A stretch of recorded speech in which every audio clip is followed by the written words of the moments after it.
Hey guys, it's 7 again. I'm back. Okay, today is take 12 of my Holy Visions. Whew. I left y'all with a huge number. A huge number. I have slept with 1,221 people in my lifetime. And I need to give y'all the backstory on that. I couldn't just leave you hanging with a jaw-dropping number of that magnitude and not give you a backstory as to how I became such a sex-depraved maniac. Let me further my story and lift my burdens even more than I did last episode. John 8:32 states, "Then you will know the truth, and the truth shall set you free." So let me bestow on you my life story so that I can achieve peace in my soul. I am such a horrible sinner that I know if God can forgive me, then I can forgive me, and my life must go on. I must heal wholly and completely, just as my name, 7, means completeness. My story does not have an ending without a beginning, so let me take you on a journey with me to where it all began, so that my story may be whole and complete, so that I can have peace in my soul. Sunday, February 7th, 2021, Bishop Marvin Sapp had a sermon titled Detox 101. And it is imperative that you go to YouTube and watch that sermon. Now, God had me spill my guts to the world the day before this message. I had no idea he was going to preach that message.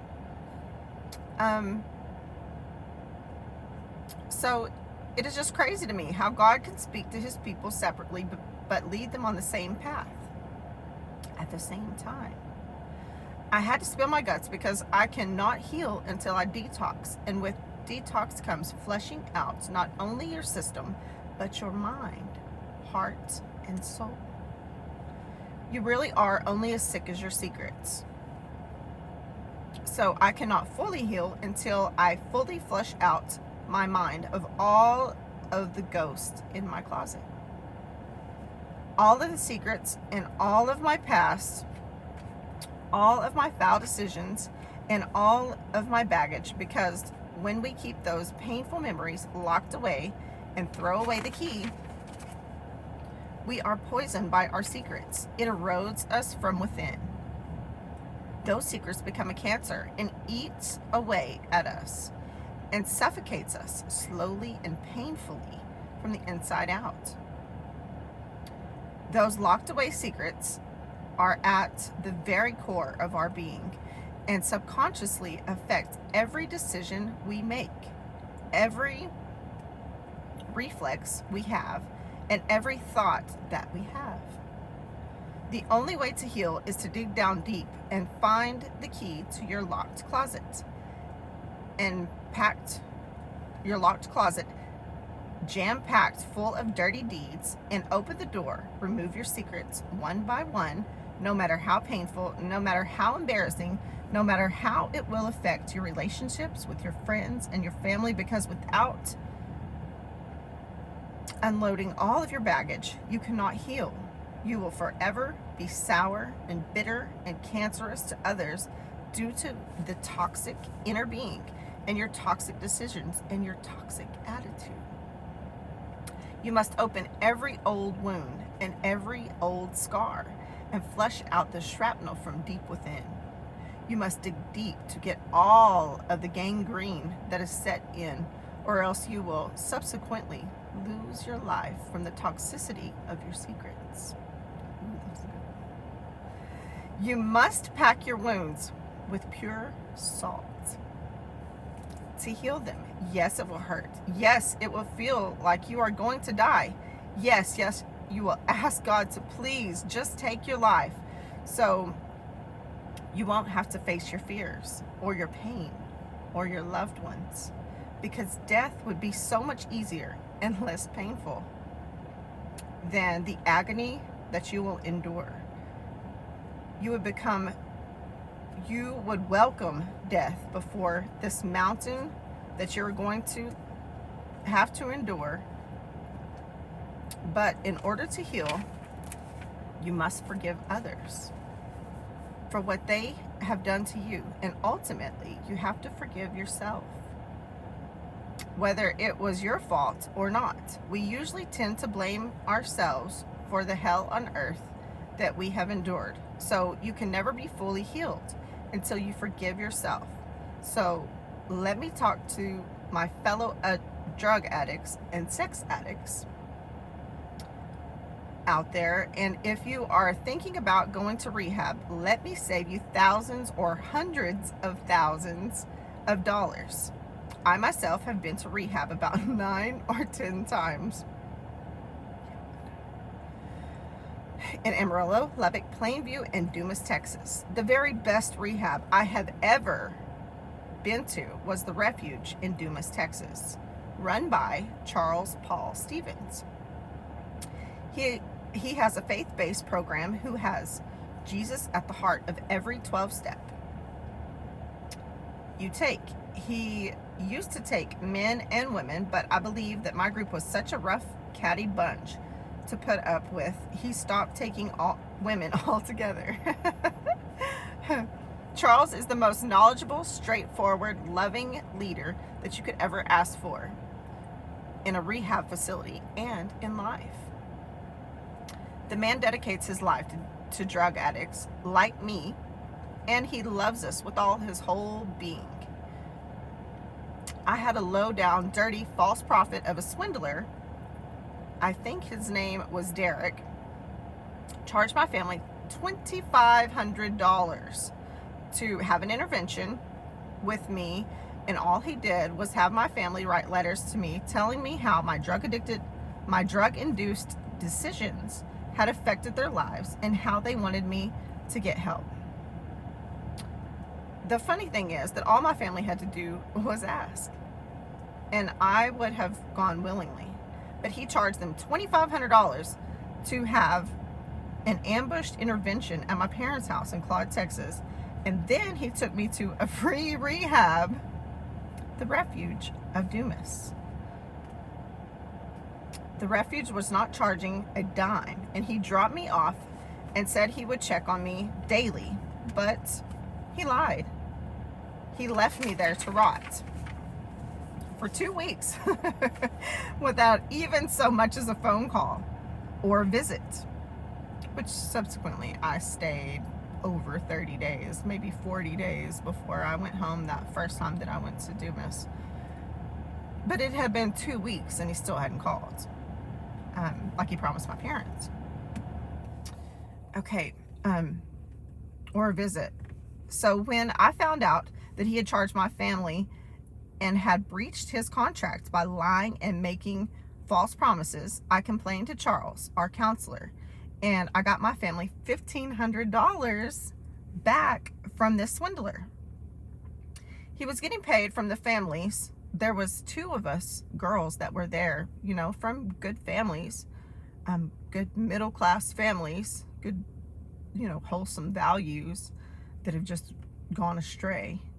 But families somehow think they can pay by chunking money at the problem that it'll make it go away. So they were willing to pay anything to get me back, to get my regular self back, to get the old Amanda back.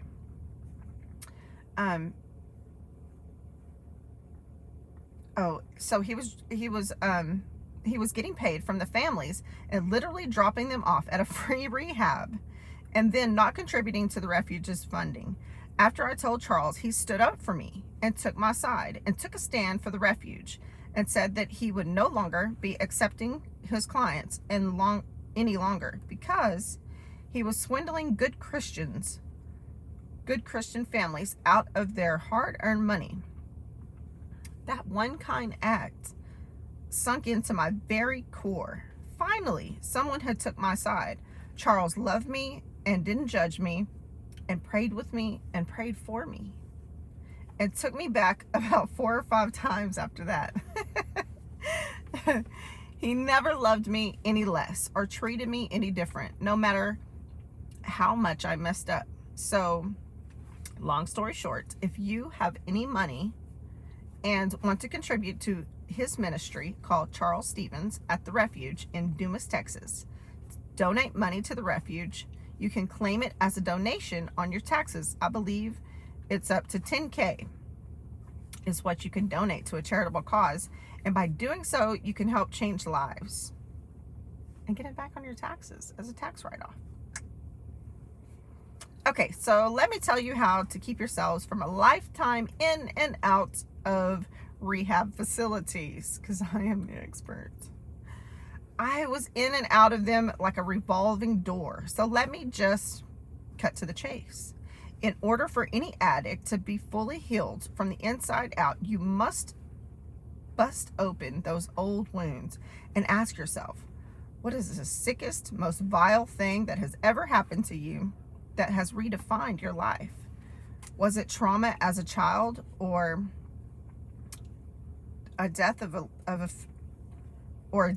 or a failed marriage, or a toxic relationship? Were you abandoned or abused? You may have even hidden this abuse so far back in that locked closet door that you don't even remember what happened to you. But I can guarantee you that if you find just one person that is not in your family, it may be a friend, but most times even your friends will judge you. Find a person that will give you an honest feedback and is not in any way connected to your life. Find that one person and just sit down and start spilling your guts out. Start from your childhood as far back as you can remember and let out every little detail of every single memory. And I can guarantee you that by the time you get through all of your baggage and dump out your semi-truck load full of dirt, you will find the roots of all of your problems, and you will understand why you keep repeating your same old patterns and cycles. Find the roots of your trauma so it can be addressed. And by doing so, you can ultimately forgive your aggressor or yourself. Even if it was someone else's fault, we tend to blame ourselves for our trauma. So the best way to avoid decades of rehabs and drug addiction or sex addiction, it is just to let it all out on the table and put the pieces back together again. Your broken shambles of a life will be shattered at first, but little by little, your puzzle pieces will start fitting together. And you will see the one or two or several broken pieces that need to be addressed. And slowly but surely, your life will start to come back together, and your life will feel whole again, and your family will forgive you. And by loving yourself and forgiving yourself, only then can you heal. Jesus is the Gorilla Glue that puts all of the broken pieces back together again. And he is the only one that can keep it together. Okay, so let me start by quoting Marvin Sapp. He said that you can filter all of your social media pics, but you can't filter the real you.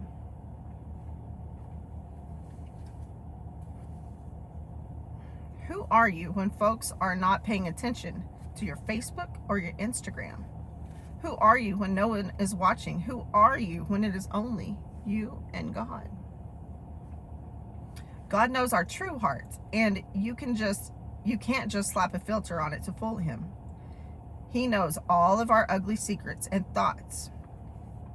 David was referred to as a man after God's own heart. Now, I am going to go ahead and piss off 3/4 of y'all out there, especially the Christians. Now, this is just memories, guys. Choose whether to believe it or not. This is from my memory, from my past life. I spoke to God.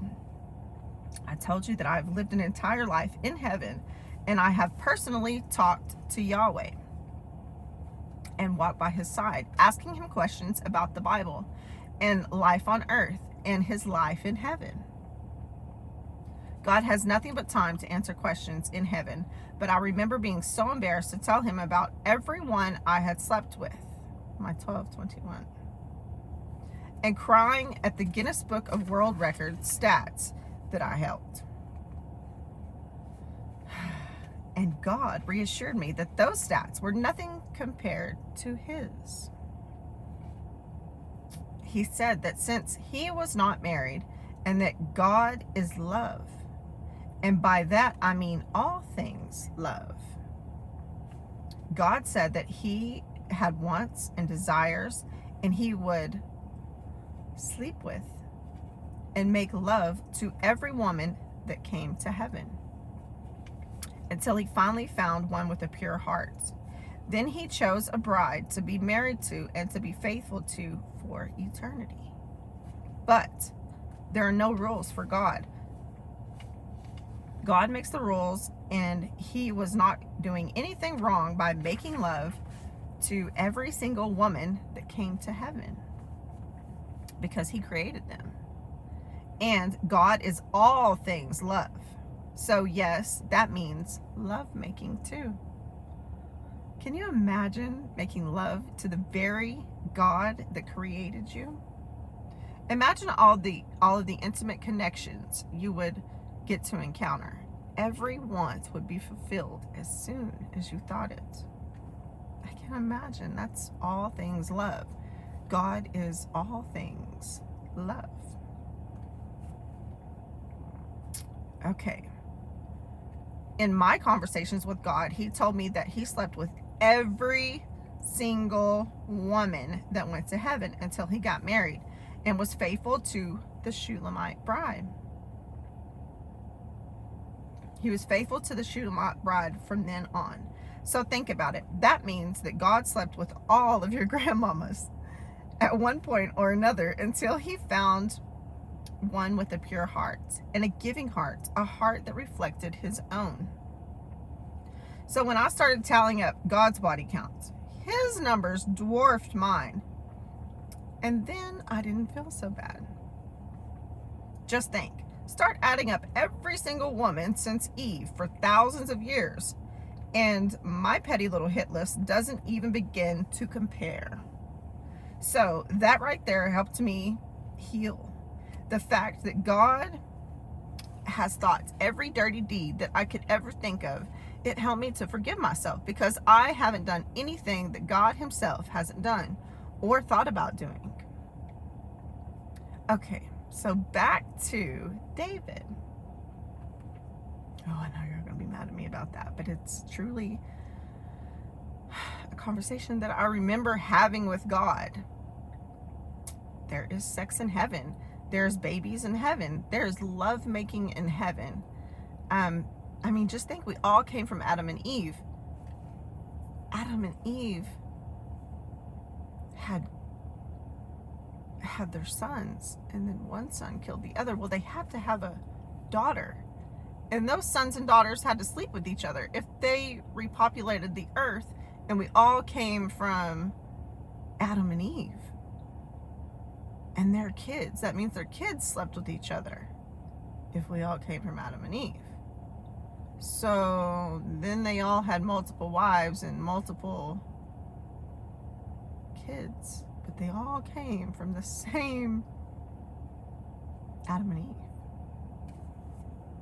Crazy to think about, which I'm sure the bloodline was pure back then, and there wouldn't be any inbreeding traits, you know. I think we've just got filtered out to where now it's frowned upon to sleep with your brothers and sisters. But ultimately, in order for our world to be populated, we all came from Adam and Eve's kids and Adam and Eve. No, crazy, huh? Okay, so, okay, back to David. It says that David was a man of God, of God's own heart, which means that God has those same wants and desires as David himself. David has issues going on in his own heart that hindered him from being all that God wanted him to be. God wants you to have a pure heart and not have lustful thoughts. But I mean, I guess it wasn't lust for God because he is the creator. He can have anything he wants. So crazy. Okay. David has issues going on in his own heart that hindered him from being all that God wanted him to be. Psalms 51:10. King David said, "Create in me a clean heart, O God, and renew a steadfast spirit within me." A few verses down the line, he says, "Restore in me the joy of your salvation." David knew that in his heart, in the very depths of his being, there were things that kept him from being totally clean. He knew that he had toxins that were harmful to his own well-being and the well-being of those that he influenced. Now, I am paraphrasing Bishop Sapp Detoxing 101 sermon, but my point is, it's Detox 101. But my point is that I cannot expect y'all to fully grasp the reasoning I have for revealing all of my ugly deeds as a child and as an adult until I fully explain where I came from and the traumatic events that happened in my life early on, because the trauma that I endured as a child molded me into the dysfunctional being that I became as an adult. I'm only telling you my life story not only to help you overcome anything that you might be going through in your life, but to help me heal and overcome every fear I have ever had. My biggest fear is that no one could love me for all of me because I was full of so many flaws that I couldn't even love myself. So by unloading all of my baggage and my history, and by telling my story, only then can I begin to heal the gaping wound that I have been living with and heal the hole in my heart. And hopefully my testimony will explain why I've made choices I've made, and it can help some of you out there make better choices and help you begin to heal as well by telling your story and your ugly truth so that you can let Jesus begin to fill the hole in your soul as well. David was an honest saint, he recognized his influence and used his platform to be a witness by others. And that is exactly what my goal is. My goal is to help just one soul out there that can't seem to forgive themselves and help them give it to God, because our problems are way too much and our burdens are too heavy to carry all on our own. We must give it to God in order to be fully restored. God, create in me a clean heart. You must be honest to yourself and others in order for him to create in me a clean heart.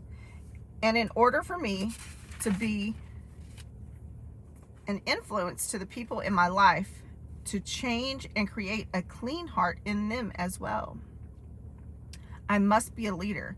In order to lead, I must be watched and judged and picked apart and even crucified by the public and even by my own circle. But that's okay. That's my destiny. This is God's will. Now, David had 8 wives and many concubines. His son, King Solomon, had 700 wives and 300 concubines. Can you imagine having to take care of and please 1,000 women? It must have been tiring, and you can only imagine what little time each one of them must have gotten with their husband. When you are spread way too thin, each of the relationships suffer, and I can definitely relate. I just wanted to be wanted and needed and loved because I couldn't love myself. Now, here's my story. It all started when I was 5. I won't say any names, but and y'all should really let the kids leave if they are watching this now. Doesn't go well. My daddy was a deacon in the Baptist church, which means We attended church 4 days out of the 7-day week. My mom cooked up there, and they both were very heavily involved in the church. In the community, they had a food pantry and ministered to shut-ins and the elderly and the homeless. My parents did not drink, smoke, cuss, or have tattoos. They were very highly revered in the church and were a major part in everyone's lives and beacons of the church's ministry. With them being busy, I played with my friends all of the time, and my best friend was the preacher's daughter. Now she was 4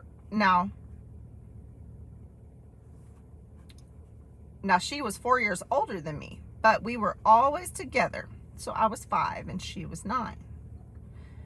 Even when we were not at church, we rode the school bus together and stayed with each other on the weekends, or when my daddy went off bulldogging at a rodeo somewhere.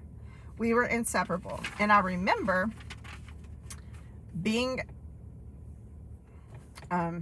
this part is censored, so yeah. So stop and ask your children to leave the room, please. I remember being at her house, and I spent the night and taking a bath together. I was 5 and she was 9, and she kissed me with her tongue in my mouth and said that was how I was supposed to kiss. And I was also supposed to take off all of my clothes and take a bath. And then when we got out, we were supposed to kiss each other everywhere, even on the no-no spots, on the top part and all the way down there in the middle part. Remind you, I was 5. So my very first sexual encounter was at 5 years old with the preacher's daughter. And if you're supposed to listen to the preacher, then you're supposed to listen to his daughter too. I did everything she asked me, and I did it every time. We were at church or at her house or on the bus. I did it every time that there were no adults around. I believe I was 10 or 11 when her sister caught us in bed with our shirts off, kissing each other down there. And she told her parents, who in turn told my parents. And then my parents talked to me about it. But I was so embarrassed that we had got caught that I lied about it. Now I'm so nervous, guys. I mean, she was 14 or 15 at the time, and I didn't think it was that bad because it had happened for so long. But I was so ashamed that as I grew older and grasped the sheer weight of the transgressions that occurred.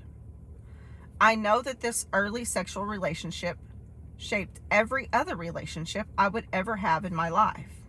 I thought that you had to be sexually active with your friends, or else they really weren't your true friends.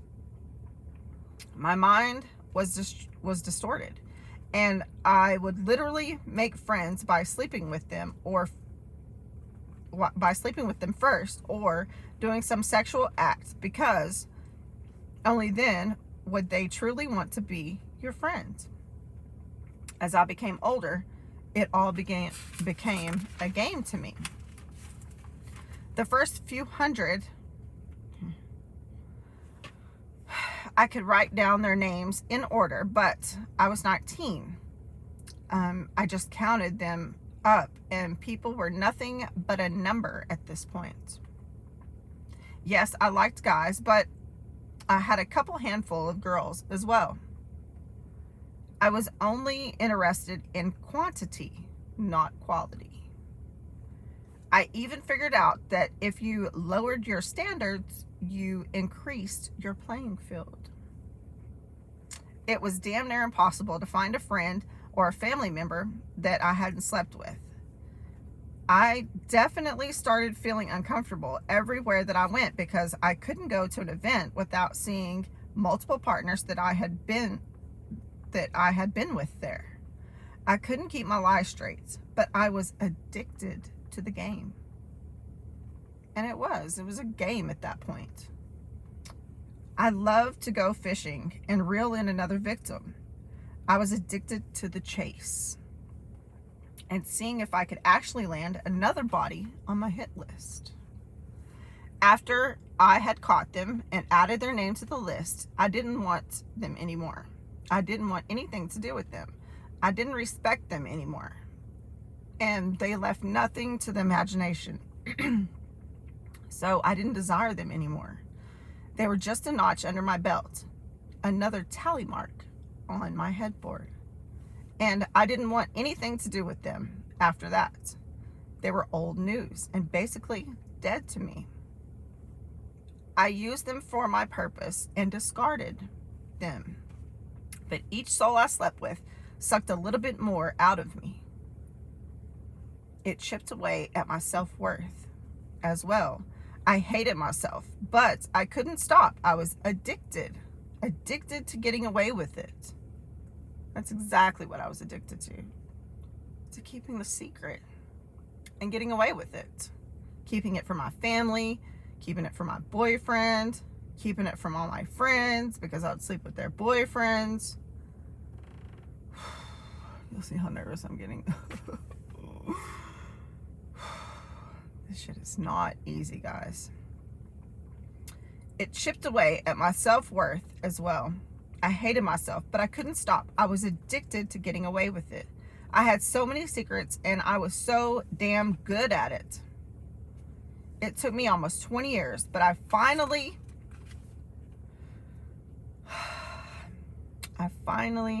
slept with 5 family members in one family without them knowing about each other. Now imagine having to tell your husband this. Would he or should he even love you after this? Should Clem stay with me? Should he be faithful to me? Should he forgive me for all of the heartache and pain that I've caused him and myself and my kids and my family? His stats are pretty high themselves, but it is different for guys. Guys are looked upon as a Mac if they have a lot of girls, but girls are looked down upon. It is a double standard, and it is definitely not fair the way society judges you. But don't forget, judge not, lest ye be judged. Matthew 7:1-3. And I believe the perfect scripture that applies to this parable is John 8:7. Because the crowd kept demanding the answer from Jesus. They said, "Teacher, this woman was caught in the act of adultery." She was caught making love to another man. They brought her with topless. Naked in front of a large crowd, and they wanted to stone her because she was caught in the act of adultery.